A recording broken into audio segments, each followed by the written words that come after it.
Bonjour à tous, je suis ravie de vous retrouver dans cette nouvelle vidéo. Nous allons aborder la partie 2 de la décomposition des fractions décimales. Donc j'ai déjà fait dans la playlist 6e décomposition des nombres entiers et des nombres décimaux. Donc là les fractions décimales c'est aussi pour des nombres décimaux mais c'est sous forme de fractions.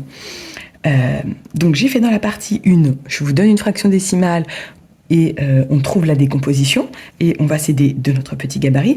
Cette fois, dans cette partie 2, nous allons faire l'inverse, c'est-à-dire que je vais vous donner la décomposition et on va essayer de retrouver la fraction. Donc, et en même temps, je vais vous montrer le type d'erreur que peuvent faire les élèves. Donc ici, on a 4 plus 6 dixièmes plus 9 centièmes plus 3 millièmes.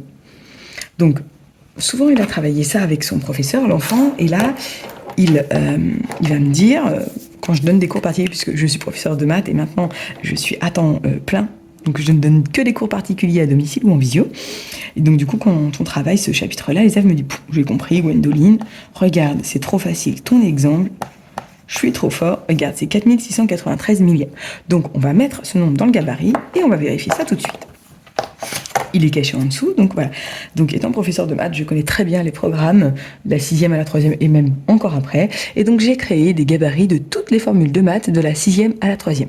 Si jamais vous êtes intéressé, n'hésitez pas à m'écrire par mail. Il est en barre de description pour avoir les informations prix, contenu, mode d'expédition, etc. Je vous dirai tout par mail. Je vous répondrai avec grand plaisir. D'ailleurs, merci aux parents qui m'ont déjà fait confiance. J'ai déjà eu en un mois 3 commandes de packs. Donc, ce petit gabarit, il va être là pour rentrer les bons chiffres dans les bonnes cases et surtout dans la bonne catégorie. Donc là, j'ai 4 unités, 6 dixièmes. Donc, vous voyez, au-dessus, j'ai marqué dixième. Vous voyez peut-être pas. Je peux peut-être le zoomer ici. Voilà, mais j'ai marqué dixième, centième, millième. J'ai mis les catégories au-dessus des cases. 9 centièmes donc dans cette case-là et 3 millièmes dans cette case-là. La bonne réponse... Donc c'est 4696. Je ne m'occupe pas de la virgule puisqu'ici je veux une seule fraction décimale et je prends le dernier chiffre de droite. Il est dans la case des millièmes. Millième, j'entends 1000. Donc j'écris 1000 en bas. C'est ça, millième. Et donc la bonne réponse est 4693 millièmes. Donc je dis à l'enfant, effectivement, tu es trop fort. Tu as eu la bonne réponse. 4693 millièmes. Je dis, bah écoute, on va faire un deuxième exemple et puis... on va voir si tu as tout bien compris. Il me dit OK. Souvent, ils me disent toujours OK. Donc, on va faire le deuxième. 28, plus 6 centièmes. Alors, donc, il dit facile de 8, 6. Tiens, regarde, j'ai trouvé. Ben, j'écoute comme tout à l'heure, on le met dans le gabarit et puis on voit. Alors, que font les enfants 10 pour trouver les réponses? Ils ont analysé que là, j'avais pris les chiffres dans l'ordre 4, 6, 9, 3. Parce qu'en fait, en classe, on n'utilise pas le gabarit. Souvent, le maître, la maîtresse ou le prof n'a pas utilisé de gabarit. Donc, il dit, bah, c'est facile, on met les chiffres dans l'ordre. Donc, lui, il fait quoi? Bah, il prend les chiffres dans l'ordre, il met la dernière fraction, puisque là, c'était sur 1000. Le prof a mis sur 1000. Donc, moi, je vais mettre sur 100 aussi. Et donc, du coup, j'aurai la bonne réponse, c'est facile. Sauf que vous allez voir qu'il n'a pas du tout tenu compte des catégories. Donc, 28, c'est 28 unités, donc un chiffre par case. Donc, le 2 ira à côté, dans la case des dizaines, c'est pas grave. 6 centièmes, c'est cette case-là. Et là, il se rend compte... que le 6, il n'est pas du tout à côté du 8 parce qu'il y a une case qui doit être vide. Je n'ai pas de dixième. Il se dit, ah, j'ai fait une petite erreur. Donc, la bonne réponse est donc, 2806. Je ne m'occupe pas de la virgule. Je regarde le dernier chiffre. Il est dans la case des centièmes, donc c'est 100. Donc, la bonne réponse est 2806 centièmes. Voilà, donc là il se dit, ah mince, bon, allez, j'étais pas concentré, j'ai fait une erreur. Et puis c'est les premiers petits pièges. Ceci dit, après ils en redemandent des pièges. Allez, on va faire l'exemple, où est-ce que je vais le mettre? L'exemple numéro 3. Donc je vais enlever, alors, je vérifie juste que vous voyez bien. Oui, donc, que fait l'enfant? Il prend encore les chiffres dans l'ordre, 9, 3, 5, 1, 1000. Il se peut il prend la dernière, c'est 100.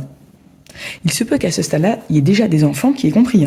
Ce que j'explique là, ça marche pour les enfants ayant des troubles d'apprentissage, mais pas seulement. Des enfants ayant simplement des difficultés en maths ou qui auraient du mal à comprendre les mathématiques peuvent très bien adapter mes solutions. Alors, ici, après, il y en a qui diront « Bah non, attends, il se dira à l'élève, là, tu t'es trompé. » Il y en a qui me mettent plusieurs réponses. Il dit « Des fois, j'ai des doutes, Gwendoline, je sais pas trop. La plus grande entre les trois, c'est 1000. Donc, c'est ça. » dis, bah écoute, c'est pas grave, t'as le droit de te tromper, on va utiliser mon gabarit, puis on va le mettre dedans et on verra la bonne réponse. Donc je lui dis, allez, c'est parti, 9 c'est 9 unités, 3 c'est 3 millièmes. Et là, il comprend tout de suite que je les ai pas mises dans l'ordre, les fractions. 5 c'est 5 dixièmes. Ah, il me dit, là, tu m'as encore fait un piège. Et 1 c'est 1 centième. Donc vous voyez, il faut tourner dans tous les sens. Il faut pas toujours donner dans l'ordre, parce que les enfants 10, ils apprennent dans l'ordre. La bonne réponse est 9513. Le dernier chiffre de droite, dans la case des millièmes. Ah, il dit, ah ouais. Ah, il dit, ouais, j'ai compris, c'est parce que tu me les avais pas mises dans l'ordre, du coup, bah, j'ai pas fait attention. Donc, vous voyez, en fait, l'enfant 10, il fait quoi? Qu'il soit dyscalculique ou pas dyscalculique, il voit dans l'ordre. Ah, mince, j'ai pas mis la bonne réponse.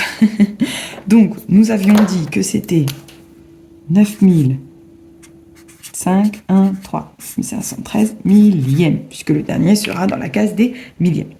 On va faire l'exemple suivant. L'exemple numéro 4, donc l'enfant 10. Donc il y a deux possibilités. Soit il voit dans l'ordre, donc un enfant de 10 pourrait marquer 3, 4, 6, la dernière c'est sur 1000. Un autre pourrait écrire, il me dit, ah j'ai 3 chiffres, mais il m'en manque un, donc bah, je rajoute un 0, puisqu'on rajoute toujours des zéros en maths. Voilà. Et puis certains auraient quand même compris. Je lui dis, bah c'est pas grave, comme d'hab, tu as le droit de te tromper. On le met dans le gabarit et on voit la différence. 3, c'est 3 unités. 4, c'est 4 dixièmes. Je n'ai pas de centièmes. Et les millièmes, c'est 6. Et là, donc cet élève-là, il se rend compte qu'en fait, le 0, il l'a pas mis au bon endroit et que lui, il n'a pas tenu compte des catégories. Et donc, la bonne réponse, je vais la marquer directement, c'est 3406 millièmes.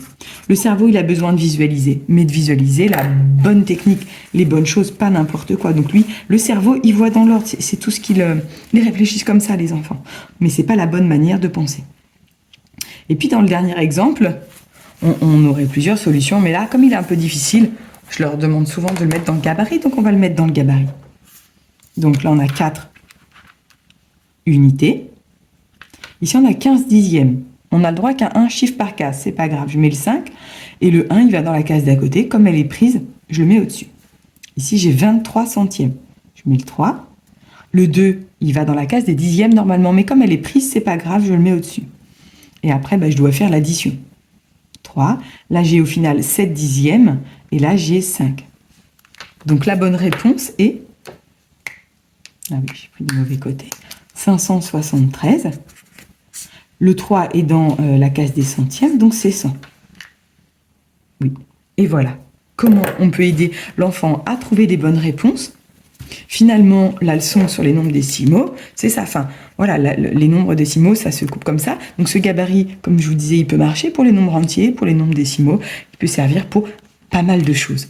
Donc voilà, j'espère que cette petite vidéo a pu vous aider à mieux comprendre comment retrouver la fraction décimale et vous a permis aussi d'aider soit vos enfants, soit vos élèves à mieux comprendre comment retrouver soit la décomposition, soit retrouver ici la fraction décimale. Je ferai une partie 3 pour la comparaison avec des fractions décimales. Merci à tous pour votre soutien, votre bienveillance et tout ce que vous m'apportez chaque semaine, chaque jour même. Merci à tous. Moi, je vous dis ciao ciao et je vous retrouve dans une prochaine vidéo. Bye.